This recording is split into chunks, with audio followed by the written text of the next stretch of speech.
அனைவருக்கும் வணக்கம். போன பகுதியில் பார்த்தீங்கன்னா டிரான்ஸ்ஜெண்டர்ஸ் பத்தி பேசும் பொழுது நிறைய விஷயங்கள் பேசியிருந்தோம். அதுல முக்கியமா பார்த்தீங்கன்னா ஆண்கள் மற்றும் பெண்களுடைய வாழ்க்கை முறையை ஒப்பிட்டு அதுல டிரான்ஸ்ஜெண்டர்ஸ் உடைய வாழ்க்கை முறை எங்க ஒத்து போகுது அப்படின்னு பார்க்கலாம்னு ஜஸ்ட் நேற்று போன பகுதியில் பேசியிருந்தோம். ஸோ இந்த பகுதியில் பார்த்தீங்கன்னா தொடர்ச்சியா இது மூன்றாவது பகுதி டிரான்ஸ்ஜெண்டர்ஸ் பத்தி பேசுறது. இந்த மூன்றாவது பகுதியில் பாத்தீங்கன்னா டிரான்ஸ்ஜெண்டர்ஸ் உடைய வாழ்க்கை முறை என்ன, அவங்க எப்படி வாழ்றாங்க, என்னென்ன கொடுமைகள் அனுபவிக்கிறாங்க, அதுல ஆண்களுடைய பெண்களுடைய வாழ்க்கை முறை எங்கெல்லாம் ஒத்து போகுதா, ஒரு நாளைக்காக அந்த வாழ்க்கையை நம்ம வாழ முடியுமா அப்படின்னு நம்ம பார்க்கலாம். அதுக்கு முன்னாடி தயவு செஞ்சு இந்த சேனலை லைக் பண்ணுங்க, சப்ஸ்கிரைப் பண்ணுங்க, ஷேர் பண்ணுங்க.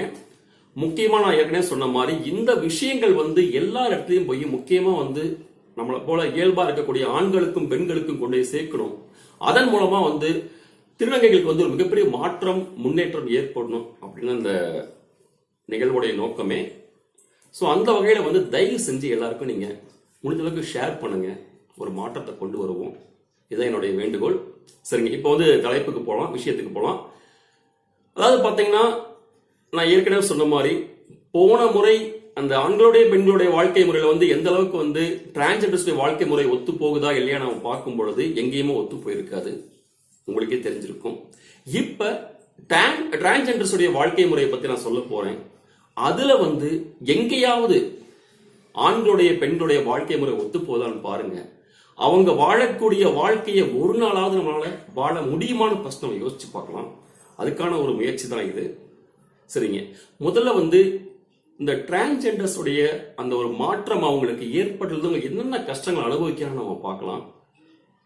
ஃபர்ஸ்ட் ஸ்கூல்லயே அந்த ஒரு பிஞ்சு வயசுலயே அந்த ஒரு மாற்றம் ஏற்பட்ட உடனே கூட படிக்கிற பிள்ளைங்களுடைய அந்த கேலிக்கு ஆளாகி அவமானம் தாங்க முடியாம என்ன பண்றதுன்னு தெரியாம கடைசீட்ல 1000 கனவுகள், படிச்சு முன்னேறணும், நல்ல வேலைக்கு போகணும், நல்ல அந்தஸ்துல இருக்கின்ற எண்ணங்கள் 1000 கனவுகள் மனசுக்குள்ள இருந்தாலும் அதெல்லாம் தூக்கி போட்டு மனசுக்குள்ளேயே புதைச்சிட்டு வேற வழியே இல்லாம ஸ்கூல் விட்டு பாதியிலே நிக்கிற திருநங்கைகள் ஒரு பக்கம்.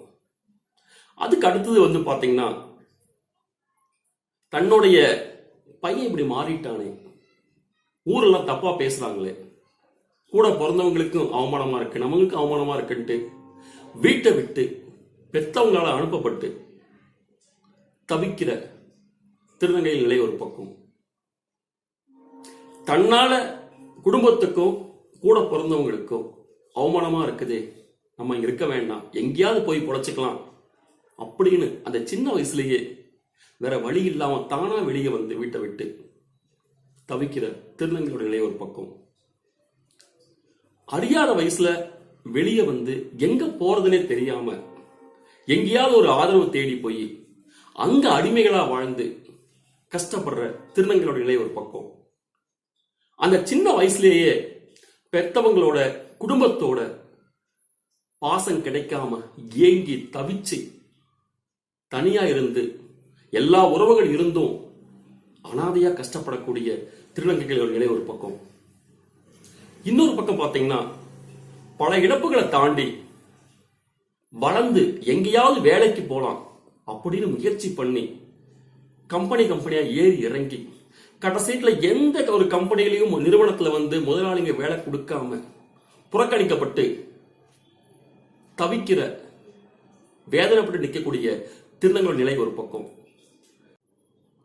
வாழ்க்கையில முன்னேற பல கதவுகளை தட்டியும் எந்த கதவும் திறக்கப்படாம நமக்கான வேற வழியே எதுவுமே இல்லை, உயிர் வாழ ஒரு ஜான் வயிற்றுக்காக வெக்கத்தை விட்டு மானத்தை விட்டு தங்களையும் தங்களோட உடம்பையும் வருத்திக்கிட்டு பிச்சை எடுத்தோம், பாலியல் தொழில் செஞ்சோம் பிழைக்கக்கூடிய திருநங்கைகளோட நிலை ஒரு பக்கம்.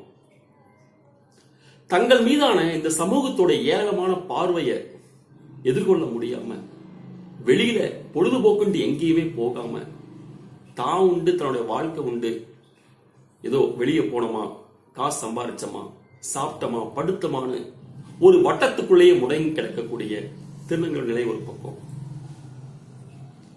எவ்வளவு கஷ்டம் வந்தாலும் மடி சாயறதுக்கு ஒரு அம்மாவோ, தோல்ல சாயறதுக்கு அப்பாவோ, தாங்கி பிடிக்க கூட பிறந்தவங்களோ யாருமே இல்லாம தனக்குள்ளேயே பேசி, தனக்குள்ளேயே அழுது, தனக்குள்ளேயே புலம்பி, எல்லா கஷ்டங்களையும் தனக்குள்ளேயே சொல்லிக்கிட்டு ஒரு தனிமையில வெறுமையோட வாழக்கூடிய திருநங்கையோட நிலை ஒரு பக்கம் இருக்கும் போதும், இறந்த பிறகும் கிடைக்க வேண்டிய முழுமையான மரியாதை கிடைக்காம அப்படியே வாழ்ந்துட்டு போகக்கூடிய திருநங்கையோட நிலை ஒரு பக்கம்.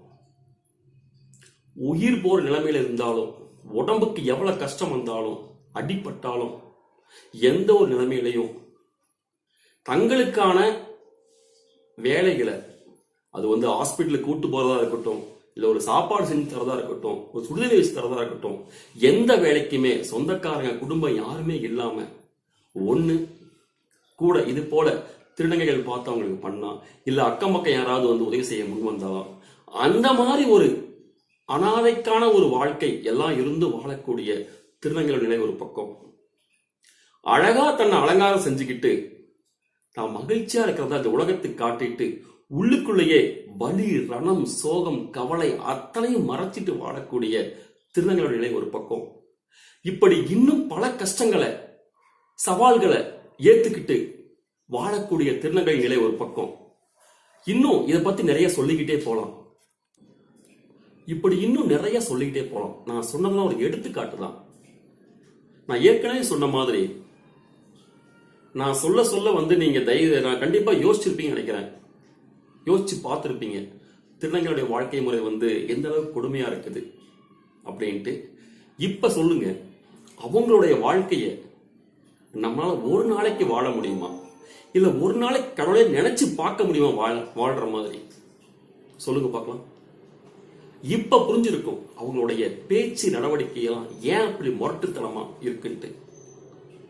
அதே மாதிரி அவங்க நான் கேட்டிருக்கேன், சொல்லியிருக்காங்க, எங்களை நாங்க பாதுகாக்கிறதுக்காகவே நாங்க முரட்டுத்தனமா இருக்கோம், இல்ல எங்களுக்கு ஆபத்து, ஏன்னா எங்களுக்குன்னு யாருமே கிடையாது, எங்களுக்கு எதுனாலும் கேட்கறதுக்கு யாருமே வரமாட்டாங்க, அப்ப எங்களை நாங்களே பாதுகாத்துக்கிறது நாங்க இப்படி முரட்டுத்தனமா இருக்கோம் அப்படின்னு சொல்றாங்க. சோ அப்படி பாத்தீங்கன்னா நிச்சயமா அது அவங்களுடைய இயல்பான குணம் கிடையாது. அப்படி முரட்டுத்தனம், ஒரு இதா இருக்கிறது எல்லாமே இந்த சமூகம் கொடுத்த கொடுமையான வாழ்க்கையோட சூழ்நிலை அவங்களை அப்படி மாத்தி இருக்குது. உண்மையிலேயே ரொம்ப அருமையானவங்க, ஆனா இந்த சமூகம் அவங்களை மாத்திருக்கு. அப்படி இந்த உலகத்துல ஆண்களோ பெண்களோ அவங்களுடைய விருப்பப்பட்ட வாழ்க்கையை அவங்க வாழக்கூடிய அனைத்து வாய்ப்புகளும் இருக்குது. உரிமை எல்லாத்துக்கும் ஒண்ணுதான், ஆனா வாய்ப்புகள் பாத்தீங்கன்னா ஆண்களுக்கும் பெண்களுக்கு இருக்குது. ஆனா திருநங்கைகளை பொறுத்த வரைக்கும் உரிமை இருந்தாலும் அந்த வாழக்கூடிய வாய்ப்புகள் என்பது அவங்களுக்கு அவ்வளவா இல்லை. ஆண்களுக்கும் பெண்களுக்கும் அவங்களுக்கான வாழ்க்கையை அமைச்சு கொள்றதுக்கு அவங்களுக்கு முழு சுதந்திரம் இருக்குது.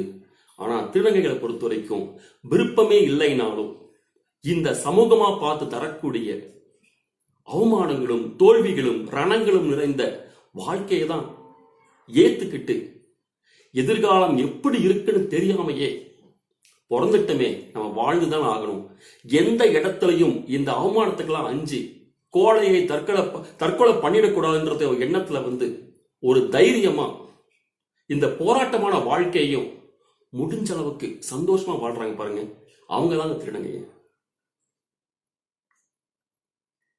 இன்னும் அவங்கள பத்தி நிறைய பேசிட்டே போலாம். இன்னும் பல பகுதிகள் நம்ம பேச விஷயங்கள் நிறைய இருக்குது.